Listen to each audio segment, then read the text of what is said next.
সাত সকালে অফিস যেতেন বাবা। ফিরতে ফিরতে অনেক রাত হতো। ফিরত যখন সারা গায়ে ঘাম, বিধ্বস্ত ঝোড়ো কাকের মতো।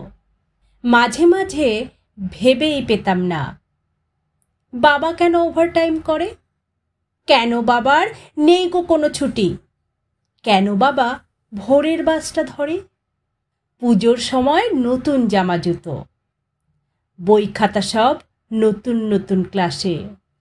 কখনো কি ভেবে দেখেছিলাম এসব কিছু কোথা থেকে আসে? বুঝতে বুঝতে দিন হয়ে যায় পার, ক্লান্তি নামে বাবার শরীর জুড়ে। আমাদেরকে ছায়া দিতে গিয়েই বাবাই দেখি উড়েছে রোদ্দুরে। তবুও বাবা আজও বটের মতন, পাতায় পাতায় ছায়ায় ছায়াময়। তার কাছেতে বসলে মনে হয় এই তো আমার নিশ্চিন্ত আশ্রয়।